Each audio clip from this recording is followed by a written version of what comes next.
Welcome to episode 3 of On Strike, where we'll be talking with Green Party presidential candidate Cornel West.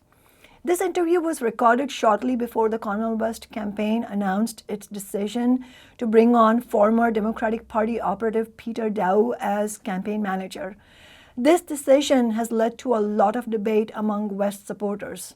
On Strike will comment on that decision and put forward our own analysis and concerns right after this interview, so stay tuned. Hi everyone, welcome to today's program and welcome to Dr. Cornel West. What a blessing and honor for me to be here. First, my dear sister Kashama, you were just such a historic figure in terms of being so consistent in your struggle for working people, sacrificing, willing to serve working people with that strong class analysis and with tremendous commitment. And, Seattle is something that what is now almost 10 years ago, I think, when I first came across your work and your witness, and then Sister Bia here doing so much in her own distinctive way, her own creative way of being someone who ensures that precious workers of all colors, genders, sexual orientations who are dealing with greedy bosses have their dignity affirmed and have their collectivities highlighted. Because see, solidarity has to be in so many ways a drumbeat, given the fact that in capitalist society, class struggles inescapable, it's unavoidable. And the question is, which side are you on? That for me is fundamental. So congratulations, both of you. Thank you so much, Dr. West, and I could not agree with you more. It is absolutely about class struggle. I recall the first time I met you, Dr. West, which was when you were visiting Seattle in March of 2014, after I had just taken office on the Seattle City Council as an independent socialist. The main demand in our campaign platform in 2013 was to raise Seattle's minimum wage to $15 an hour, which at the time was going to be a historic wage increase and lift 100,000 workers out of poverty. As you know, just 6 months later, our movement successfully made Seattle the first major city to win the $15 minimum wage. We were deeply grateful, Dr. West, for your support for that campaign, which kicked off a national fight for living wages around the country. Cornel West has announced his candidacy for president at a historic moment. The credibility of both the Republican and Democratic parties in the eyes of working and young people is at an all-time low. Only 24% of Americans say they want Biden to run again. The majority of Americans heaved a sigh of relief when Trump was defeated in 2020, but Biden's presidency is now widely seen by working people as a trail of betrayals, broken promises, and a failure to fight against big business and the right wing. I'm 24. If I'm being honest, none of the people that I talk to on the day-to-day are interested in voting for Biden or Trump. They're so demoralized after the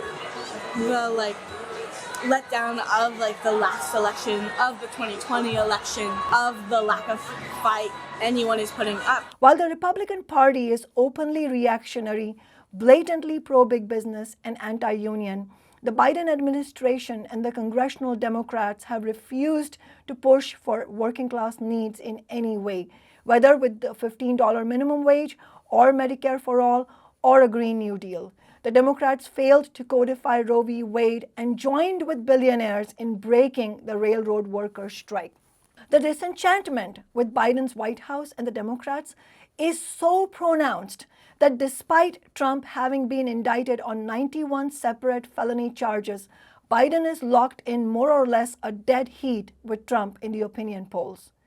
As an illustration of all of this, a Democratic Party voter who voted for Biden in 2020, who plans to not vote at all next year, was recently quoted by the New York Times as saying, "I don't care if the House has more Republicans, more Democrats.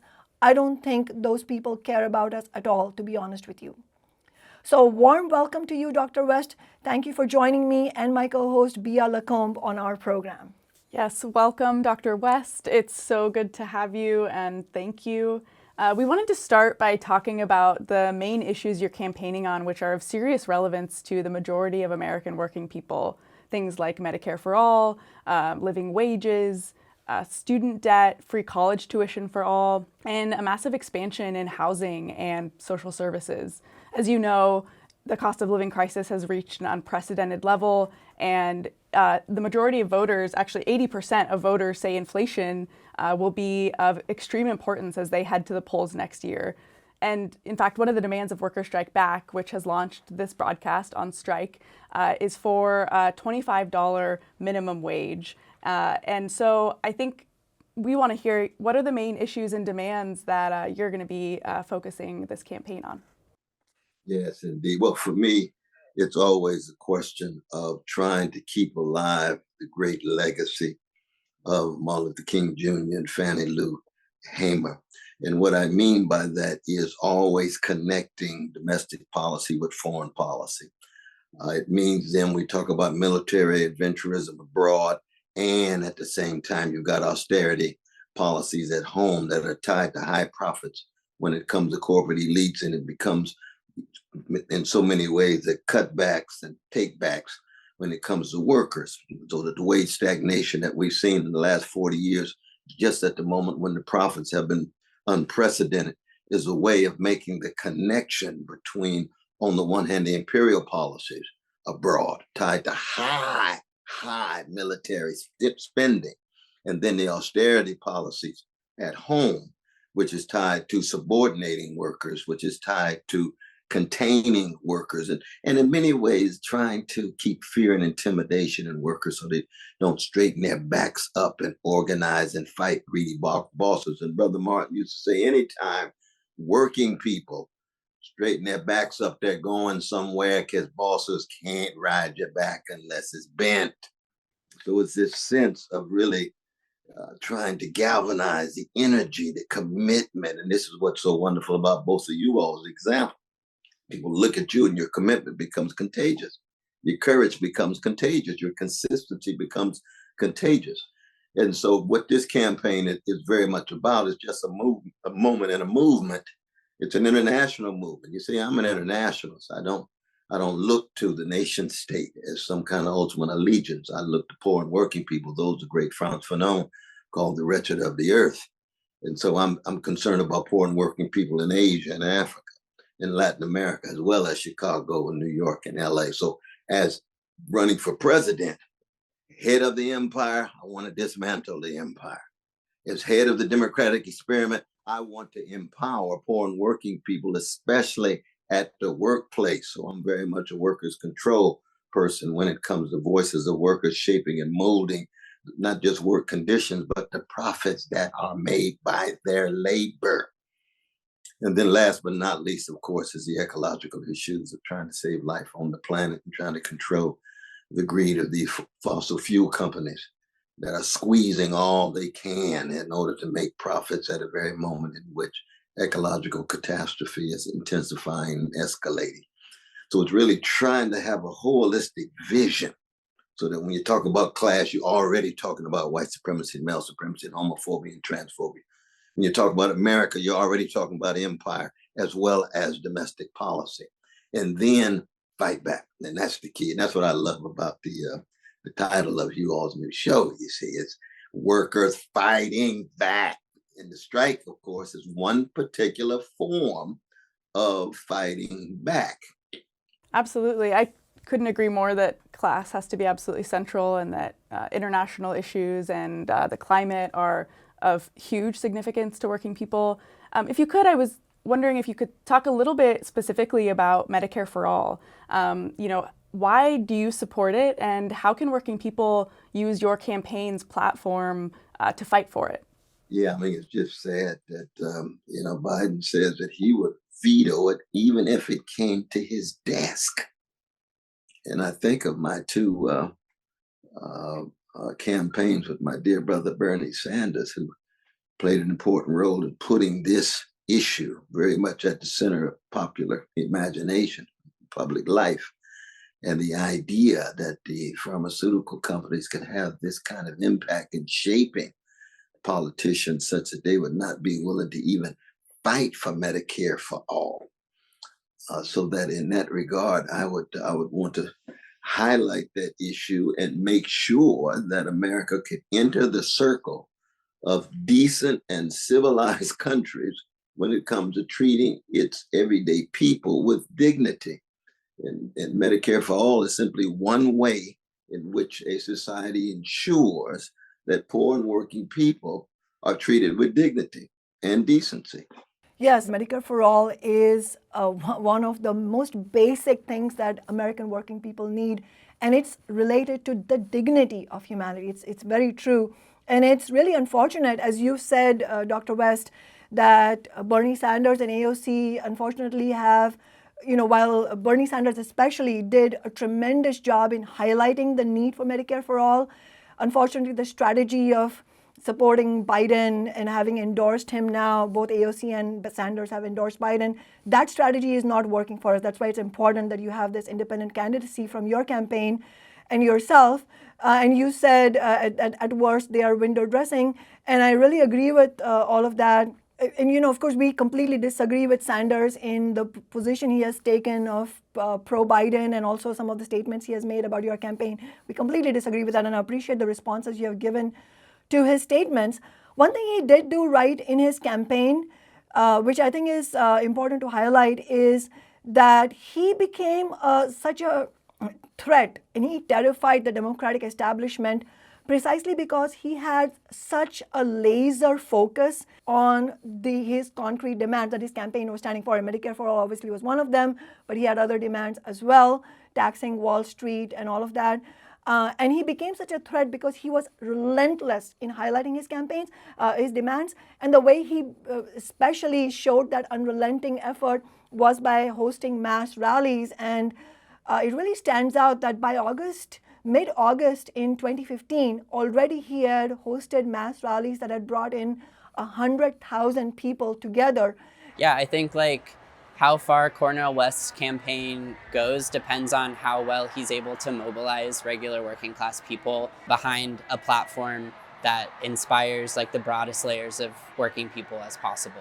The campaign needs to be centered around concrete demands that galvanize people into struggle. And so I think one of the questions that comes up in our minds is, how can your campaign host such kinds of mass rallies and really begin that process of bringing working people together to, sort of campaign on these demands? Yes, no, indeed. I mean, part of our challenge is that, we've got a year and 2 months to go. So it's very, very early. So that, it's fascinating to me that I haven't really even come out of the blocks. I haven't even taken my sweats off yet, put on my shoes, and already being viewed as this menace and threat to the constitutional order, which is a compliment, of course. I take that as a badge of honor in that sense. But one has to pace oneself. So as we get closer to the general election, we're going to have a whole wave of mass rallies, because at that point it becomes very clear that the threat is concrete, the threat is real, that we're going to be speaking to the issues of poor and working people across the board, whatever the cost is. And there, that's where the class struggle really hits the ground. And at that point, already the power elites, ruling class, bosses, whatever language you want to use, becomes even more treacherous, because the consistency is going to be quite unrelenting in that regard. And so I would say, yes, look forward to the mass rallies and look forward to a lot of the artists. We're going to have Brother Roger. You saw Roger Waters already came out and endorsed. We're going to have some Bootsy Collins. We're going to have some hip hop artists. Do Brother Lupe Fiasco when he came. He said, this is the first time I'm going to vote and the last time I'm going to vote, but I'm going with Brother West. I said, come on, Lupe. Come on. So we're going to have a whole wave of cultural figures, artistic figures. And of course, that's connected to the rallies as well, because you got to have spirit and culture as well as class struggle and solidarity with working people as part of your movement.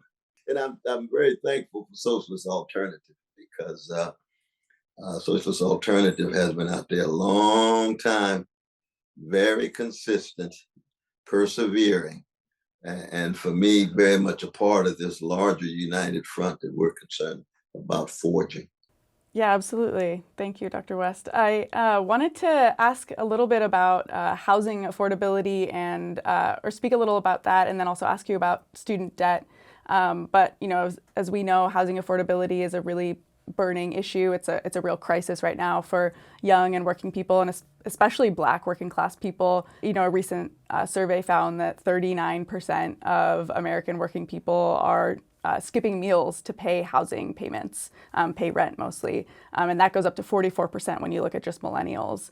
And so, well, first I wanted to thank you so much for endorsing our rent control campaign in Seattle. I think that was so important. And, actually in your press release supporting our rent control campaign, you said, quote, "If the Seattle City Council, with 8 out of 9 members being Democrats, allows this bill to fail, the Democratic Party will have made it clear once again that they stand with wealthy corporations, not working people and the most marginalized," end quote. Rent control!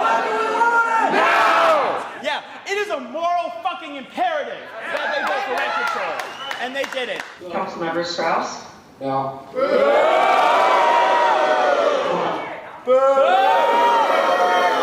And, sure enough, except for one Democrat, all of the other Democrats on the Seattle City Council voted against rent control.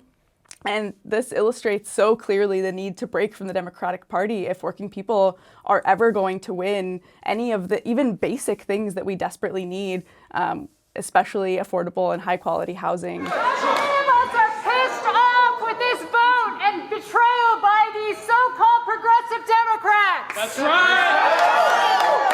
How many people are thankful that we have at least one voice on city council that is we need a new party that is actually representing us. But I wanted to ask you specifically about student debt, which is another really crucial issue for young and working class people. As has been in the news a lot, the federal moratorium on student debt payments ended last week, September 1st, and the student loan interest payments will resume on October 1st. And so, this means that for so many young and working people, in addition to inflated food prices and soaring rents, they're looking at an additional hundreds of dollars a month that they're going to be having to pay very soon here. And so, will you be using your campaign to call for canceling all student debt? Is this something that you're going to be focusing on with your demands? Oh, very much so. Very much so. And I appreciate that question. You see, I come from a tradition of abolitionists. See, Frederick Douglass was an abolitionist vis-a-vis slavery. He didn't want a liberal version of slavery versus a conservative version.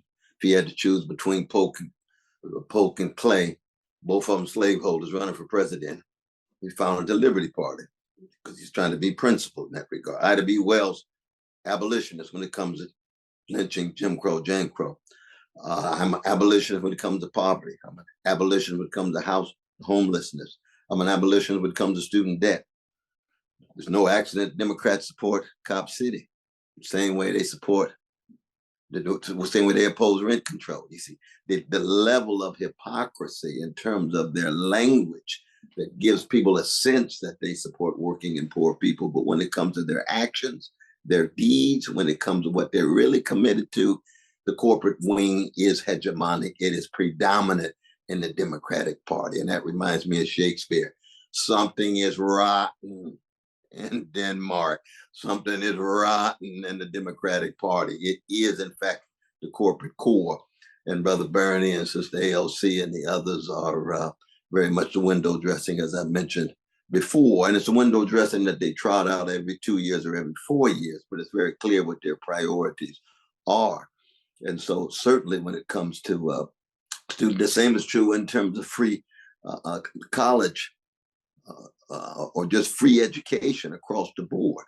And for me, it's not just community college. I would like to see free education across the board as they have in Sweden and other countries that are not socialist, but at least they have social democratic policies that make sure that their citizens have access to the resources that allows them to flower and flourish. And America, being the richest nation in the history of the world, has those resources available, especially when we shut down so many of the 800 military units around the world and begin to dismantle the empire and have America a nation, a decent nation among nations, rather than an empire obsessed with total domination of the world and wanting other nations to defer to our empire.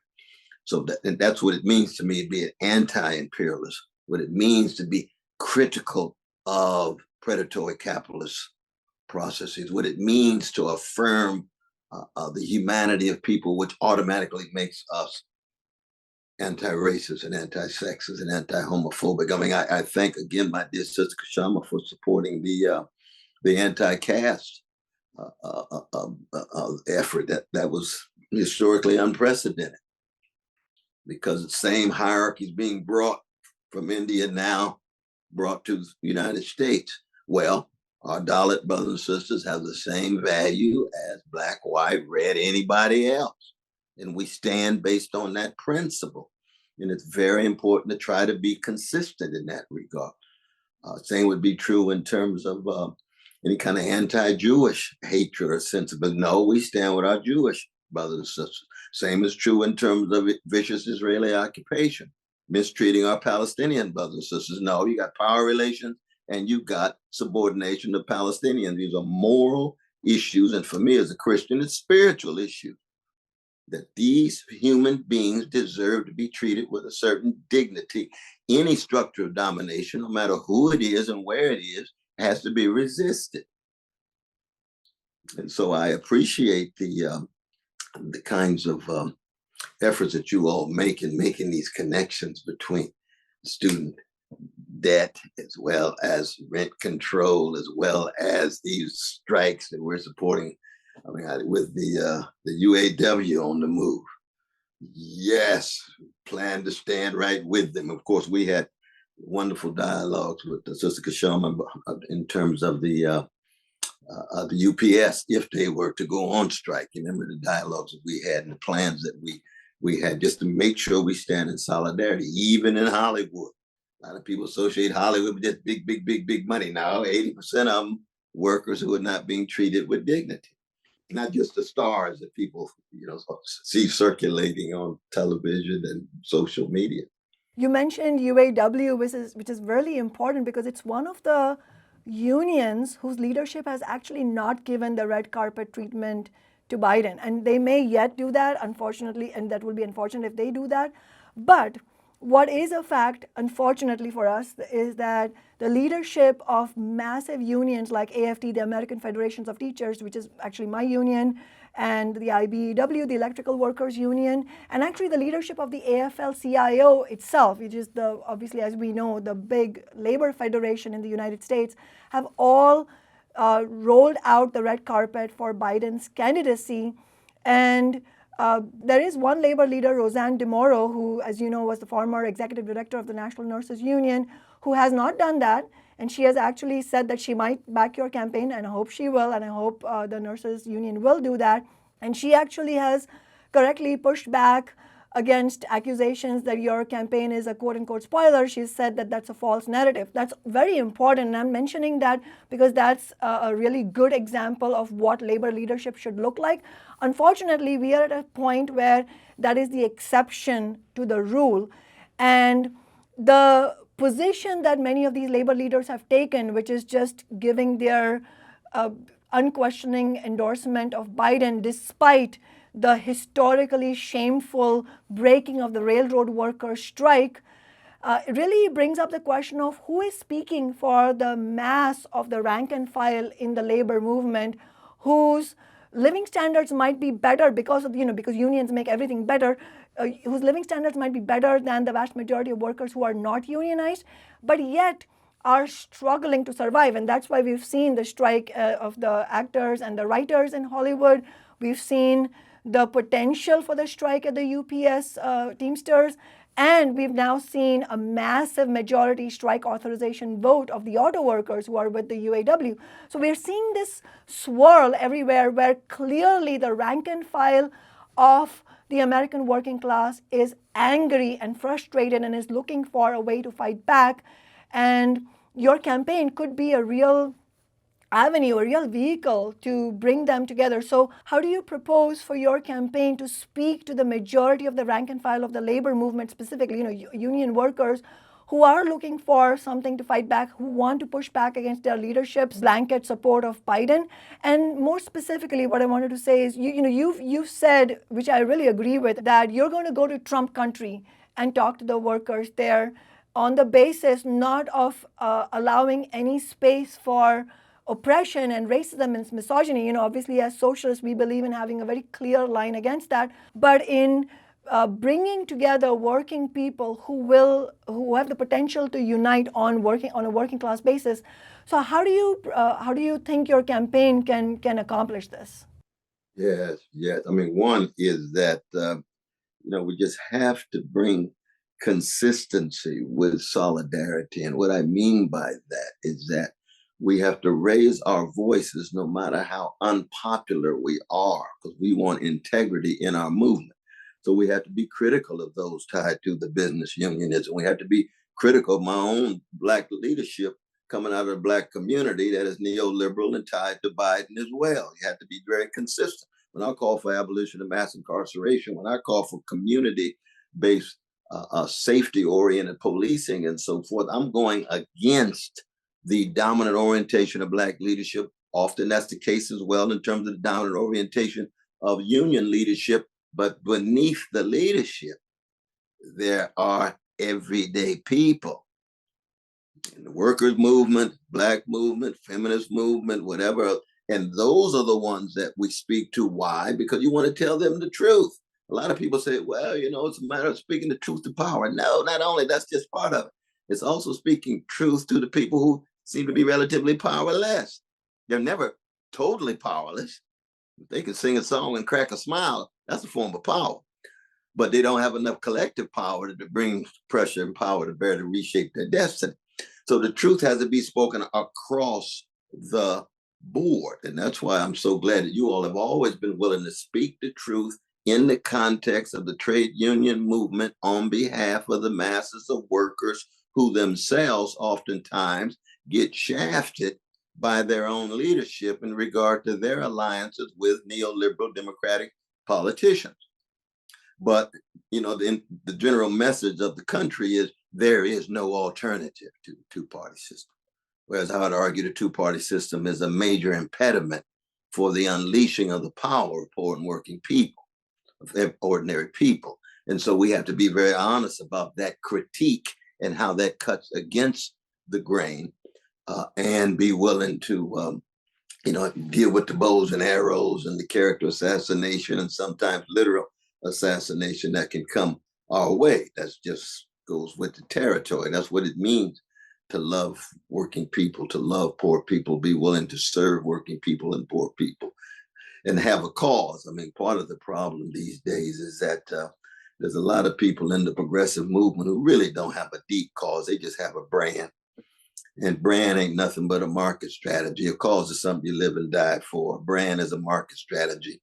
And so many of these progressives just have careers that they're concerned about rather than deep callings that lure them into dangerous zones on behalf of poor and working people. But it is a new day. It reminds me a little bit of 1945, 1947, when you had this magnificent wave of class consciousness that was escalating. That's partly what Taft-Hartley was all about. It was a backlash against strong working class movement. C.L.R. James sitting on Ellis Island, reflecting on this unprecedented wave of working class power that was being manifest between 45 and 47, 48. And I think at this time, the hunger and the thirst for something real as it relates to empowerment of poor and working people, it cannot be denied. That's another reason why your timing of on strike is perfect. It's perfect. And as Duke Ellington say, it don't mean a thing and if it ain't got that swing. And that swing means you got to have your timing right. And to come at this particular moment and say, yes, now we're going to talk about workers fighting back. They've been doing it a while, but now they're doing it at a level that's unprecedented. Now we're going to have voices that are critical of the neoliberal leadership in trade union movements, in feminist movements, in Black movements, brown movements, indigenous people's movements, anti-homophobic movements. Why? Because we want fundamental change. We want revolution. And revolution is what? The sharing of power, the sharing of resources, the sharing of money, the sharing of funds, the sharing of dignity. That's what revolution is, the transfer from the powerful in terms of their wealth and their power. It's a transfer to everyday people, to working people and poor people. And so we are revolutionaries in that fundamental sense. And I don't think we have to be apologetic about that at all. Working people are really looking for a real strategy, real analysis. They're not afraid of that analysis. And as you said, we're not in really, we don't need to be in the business of speaking truth to power, because powerful people know what's good for them and what's good for their system. And in fact, Dr. West, my next question for you was going to be about how do you respond to all these political pundits and these Democratic Party spokespeople who accuse you of being a quote unquote spoiler, but you've already really touched on that. So I just wanted to follow up on that by also sharing with our viewers, and of course you know about this, how much you've been under attack as a quote unquote spoiler, and which means basically that if your campaign is running as well as Biden and Trump next year, then somehow that will hand the election over to Trump. But as you said, really, the opening that's been created for Donald Trump, for Trumpism, for right populism is really because the Democratic Party has utterly failed to address the needs of the vast majority of people, and has created the absence of the left has created a vacuum for really having a real alternative to the Democrats. And of course, then Trump got to pose as, he's a con man, so he got to pose as this representative of, as he said, of forgotten men and women. And it's really, it's egregious because he does not represent ordinary people. He does not represent working people. He does not represent marginalized communities. He represents the billionaire class. So then you have this, two wings of the billionaire class, so to say. And I would, really say that the conclusion of all of that is really the Democratic Party is the best builder of Trumpism and the right wing. And as you said, we need an alternative. And just on that, though, I wanted to follow up and harken back to how Bernie Sanders, did a huge service to the working class by highlighting many of these demands. As we were speaking about before, he was relentless in how much he brought that forward, and he was unapologetic, to use another word you used earlier, about his support for those demands. But then ultimately, after all of that, after having the slogan of not me, us, he ran twice, and both times after the Democratic primary, the Democratic elite defeated him, through chicanery and through all kinds of attacks on him in the primaries. Then he went ahead and endorsed the corporate candidate, whether it was Hillary Clinton or Joe Biden. And now this time he endorsed Joe Biden within hours of Biden announcing his candidacy, which I think is really shameful. But because of all of that, I think the big question that comes up for us on the left, for working people, for everyone who wants to get involved in your campaign is twofold. One is, what are your thoughts on turning your campaign also into like a more sort of a movement-based organization that lives beyond the presidential election cycle? And also, most importantly, do you commit to not endorsing Joe Biden next year and running as the independent, as the Green Party candidate through till the end, till November? Oh, no, I see myself as going to the end. We need to create alternative infrastructures, alternative institutions. And it's true that people can use the fear of the neo-fascism and the fascism itself. That's very real. I think that's Brother Bernie's argument. But I'm thoroughly convinced that fascism will triumph if the only alternative is the milquetoast neoliberalism. That if we can't generate alternative visions, infrastructures, and institutions, that America will go fascist. There's no way that the Democratic Party can be a caretaking administration or be a postponement of the fascism every 2 years, every 4 years. Sooner or later, the fascists will triumph.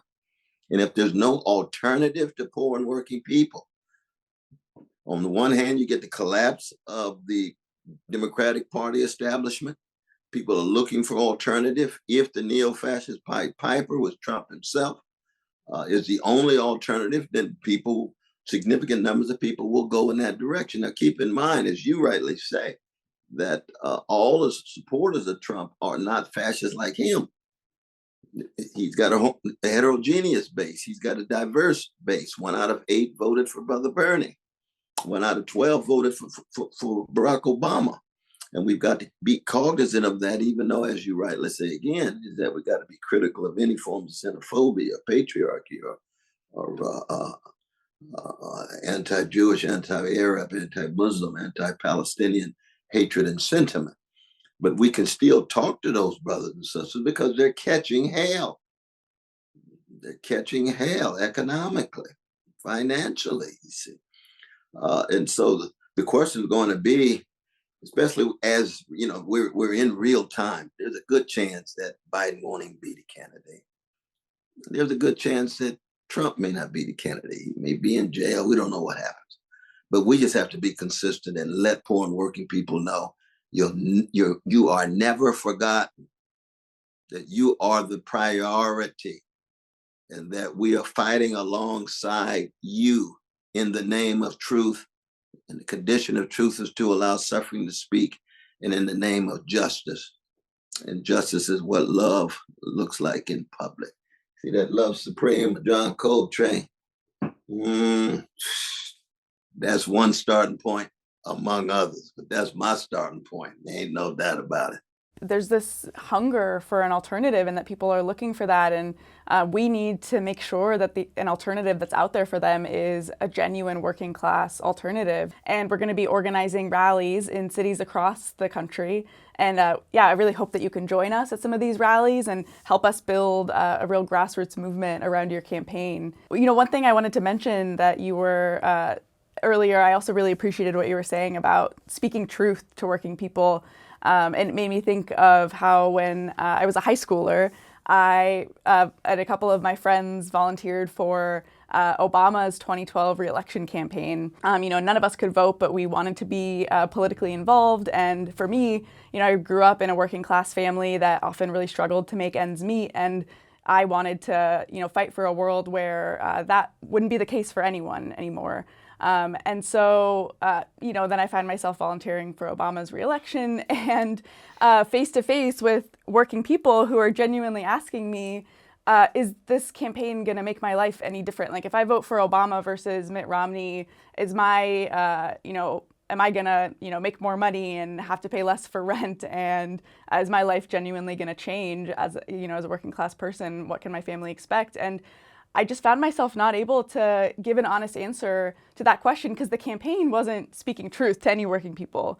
Like you're saying, it was this, also like you mentioned, it's this brand, which was a real shadow of the 2008 hope and change campaign. But I became totally demoralized, and I felt like there's no place in politics for young people who actually want to fight back for a better society. But what I was really looking for was a genuine working class campaign like yours, and I think I would have been really excited to get involved with that. And so I wanted to ask, how can young and working class people get involved and help fight alongside your campaign? Well, I appreciate that the story about your own life and how you become even more fortified, step by step and stage by stage, to the revolutionary activity focusing on working class people. You see, for me, the important thing is, in the end, it's not really about any of us as individuals. We play a role, but it's really about being part of a movement, of a collective force that's trying to push history in a certain direction. On the one hand, just trying to make sure the planet doesn't completely collapse, but also on the other hand, holding off against World War III. I mean, Biden's pushing us toward World War III with his attitudes toward Russia and policies in Ukraine, the attitudes toward China, policies with Taiwan. Trump's pushing us toward another civil war, which is quite concrete and quite actual in terms of his white supremacist sentiments and the ways in which he's trying to hide it. I mean, there's an increase of Black folk supporting Trump in terms of his policies vis-a-vis mass incarceration. The number of black men now who are leaning in his direction because of his pardoning of thousands of black folk in jails that Obama refused to do, Biden refused to do. So there's certain kinds of carrots that are being thrown out by neo-fascist leadership of Trump, and one has to be mindful of that. But to have young people know that they can unleash all of their creativity, their vision, their courage to be part of movement. See, in the end, without a mass movement, the best politician in the world is still shallow and hollow. And that's why this campaign over and over again, it's a moment in a movement. It really is. It's instance of a great tradition of struggle for freedom that comes together in a variety of different forms against a variety of different forms of oppression and exploitation. And when I think of, the towering figure like Rosa Luxemburg, she means much to me. Ella Baker means much to me. Paul Ropes and W.B. Du Bois. These are just not names in a museum. These are major waves in an ocean. Martin King, Malcolm X, Rabbi Heschel, Stanley Aronowitz. We can go on and on. These are major waves in an ocean of struggle from bottoms up. And in the end, you just try to do all you can not to sell out, not to cave in, not to give up. It's easy to be cynical. It's easy to become accommodating. It's easy to look for approval from the establishment. They've got a lot of carrots. But when you look in the eyes, working class people, poor people, and all of the dignity there, and all of the social misery that they're wrestling with, you understand why Rosa was Rosa. You understand why Ella Baker was Ella Baker. To the end. Yeah, absolutely. We have a greater responsibility to working class people to not sell out and to hold ourselves accountable and to remain accountable to movements of working people and to their needs. And I just wanted to mention quickly, I really hope that all the young and working people who are watching this who feel totally disillusioned and disenchanted by another Biden-Trump matchup to go to CornelWest24.org and sign up to get involved with this campaign. This is a real alternative that working people can get involved in, and I hope to see many of our viewers at the different rallies and events that'll be coming up. But yeah, totally. And I feel like as we draw to a close for this particular episode's interview, this is only scratching the surface, Dr. West, with you, both on the issues in general, but also specifically on the campaign. So I hope we'll be able to connect with you on an ongoing basis as your campaign progresses. Absolutely. We were talking before about my experiences there in Mississippi, in Rankin County, and Brother Jenkins and Parker with the police brutality, and Brother Malik and Brother Trent, the lawyers who finally got a guilty plea, first time in the history of Mississippi. But also, same is true. We're going to Arizona. We're going to be in Chicago, New York. We're going to be in a variety of different places. So we'll just have an open line, as it were. Yes, but stay strong in your new endeavor. It's a beautiful, beautiful thing that's happening with On Strike. Very much so. We absolutely will.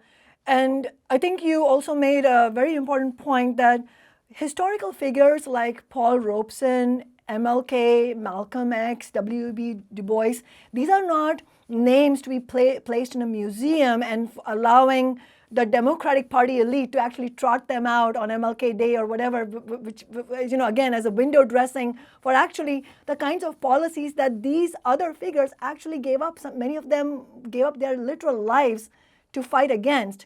And so I think that's a very important point to make. The other point I just want to touch on before we take leave of you today, Dr. West, is also the importance of being internationalist in our outlook. You mentioned that before. I just wanted to make sure that we don't end today's episode without just quickly touching on that. You know, one of the things that before you announced your campaign, one of the things that Trump had been using in his own favor, again, disingenuous as ever, about him being an anti-war candidate, but this is right populism. We have to be deeply suspicious and very, really wary of right populist figures promising, the salvation. These are snake oil salesmen. Trump is a snake oil salesman. But the reason he was able to do that was because there was no anti-war candidate in the presidential race. Biden is a warmongering president, and the Democratic Party, just like the Republican Party, has blood on its hands and has conducted war after imperialist war throughout the decades. It's so important that your campaign is in the mix, because we need an anti-war candidate from the left, and we need an international anti-war movement, really. So hopefully we can talk more about that as we go on. And I also just wanted to make sure I don't end the program also by without thanking you for the support you gave for the legislation that we won, historic legislation that we won in February this year to ban caste-based discrimination in Seattle. And many of our viewers might not know what caste is, and we'll be talking about it in one of our upcoming episodes. But basically, that was part of the fight overall against oppression itself. These are different forms of oppression, right? And so it was really important to have your support on that. And we co-authored an article, an I op-ed. salute your leadership on that. I salute your leadership on that, and be able to work together on that. And it's interesting, though, when you talk about war, because you got Ukraine. We could talk about the crime against humanity with the invasion and occupation of Iraq, and the war even right now in so many ways on the young people in Iran, the war on the Palestinians right now. But there's also a war against Black folk right now with the police, with Cop City and so forth. So that when Trump and others, when they talk about being anti-war, even Obama's little anti-war speech that he gave, and all of a sudden you would think he was the Martin Luther King Jr.'s second cousin or something in terms of being an anti-war activist. No, it's a matter of, do you understand the spectrum? There's a 400-year war against indigenous people still going on. There's a war against women, levels of domestic violence, the war against our precious trans folk. You say, so what do we mean by war? It's true that it's tied, outside of the country to the war profiteers and the manufacturing industry, with providing all the military equipment with its high profits and so forth. But it also spills over across national lines into the U.S. empire itself. And we just have to be consistent across the board, even in the music. I wrote a song with the great Bootsy Collins called Freedom, Freedum, where you get the oligarchs in the recording industry to want to dumb down the music. So the music's not a soundtrack for struggle for freedom. It's titillation and stimulations of bodies that keep isolated individuals feeling as if they can't come together, form organizations, sustain movements against oppression. Because the music is fundamental. Culture, fundamental. Antonio Gramsci and others have taught us that. So it is with the shape of our psyches and the shape of our feelings and the circulation of our desires. And so when we understand it in that broader sense, then you say, we really do need one another in these solidarity-centered movements, because there's a lot of simultaneous wars coming at us. Yes, absolutely. I mean, capitalism is a global system, and our movements have to be international in nature. Class struggle has to be fundamental. Yes. Yeah, and I also thought you made a good point just now that capitalism is such a brutal system that obviously it's about economic exploitation and all the oppressions like racism against Black people, all of this that it engenders. But like you were alluding to, it really is an impediment to any kind of self-actualization, any kind of real liberation and dignity of ordinary people. And we're talking about billions of people. So your campaign, the work of On Strike, the work of Workers Strike Back, all of that is part of that. Yeah, they're connected. They're connected. That's very much true. That is so very, very true. Yes, it's all of this is deeply connected. And we need to come back to the conversation about, I mean, honestly, the Democrats in Atlanta literally establishing something that's called Cop City in the wake of the Black Lives Matter movement. That really shows where the Democrats stand. Thank you all for watching. On Strike is a production of Workers Strike Back, a nationwide organization that is fighting for a $25 an hour minimum wage, Medicare for all, union jobs, and a fight against discrimination and oppression. Workers Strike Back is also calling for a new party for working people because the Republican and Democratic parties have completely failed us. Don't forget to hit that subscribe button. Find out more at workersstrikeback.org and donate. On Strike is a broadcast entirely for working people, funded entirely by working people. See you all next week. Thank you.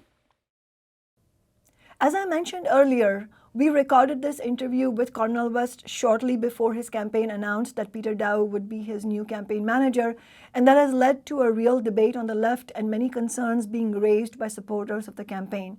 For those who don't know, Peter Daou is a former Democratic Party strategist who, among other things, played a key public role in the 2016 Hillary Clinton campaign, during which he repeatedly made political attacks on Bernie Sanders. Peter Daou has since publicly broken with the Democratic Party and supported Bernie Sanders in 2020. It's totally understandable that activists and working people who've been repeatedly sold out have raised concerns about this decision by the West campaign. For one, not only is Daou's break with the Democratic establishment relatively recent, just in the last few months, he was the campaign manager of yet another Democratic Party campaign, Marianne Williamson's. I do think this is a mistake by the Cornel West campaign, in particular because this decision has acted to divide West's current base of supporters. The concerns that have been raised have a real basis in reality. It's not clear what Daou's politics are at this point or where he is headed, and it's important to ask the question, as many have, why put someone who was until only a short while ago with the Democratic Party at the very helm of an independent left campaign, even if their break from the Democrats is genuinely intentioned? However, in our approach to these questions, we also cannot afford to lose sight of the fact that the Cornel West campaign is offering a sorely needed left alternative to the utterly bankrupt candidacies of Biden and Trump and to the two parties of big business. In the absence of the West campaign, working people have no real options in this election, and this will lead to many of them not voting at all or voting for Trump's dangerous right-wing populism. I don't think Bernie Sanders made all the right personnel decisions either, but my main concern with Bernie Sanders was not his staffing decisions, but his capitulation to the Democratic Party in endorsing Biden, and since then, how he has provided cover to Biden and the Democrats' ongoing betrayals of working people. Right now, we need to see how things develop with the Cornel West campaign, including with Peter Daou. In my view, the main questions facing the campaign, as we raised in this interview, is whether Cornel West will consistently and clearly campaign on his working class demands, whether he will run all the way to November 2024 rather than endorse Biden, and whether he will give his campaign a mass grassroots character, including by organizing mass rallies. And I was not entirely happy with Dr. West's response to us on the question of organizing rallies. He first said that they need to quote-unquote pace themselves. I think there is an urgency on this question. By this time in the Bernie Sanders campaign in 2015, as I said, more than 100,000 people had attended his mass rallies, and many more had heard about the program of demands Bernie was running on. The clock is ticking here, and we urgently need mass grassroots participation. The best way for us to keep West's campaign accountable to working people is for us to give it a grassroots character, to get involved, and to speak out publicly against mistakes like this one. We thank Dr. West for coming on our program and look forward to covering his campaign in future On Strike episodes. Don't forget to subscribe and like this episode, and we'll see you next week. Solidarity.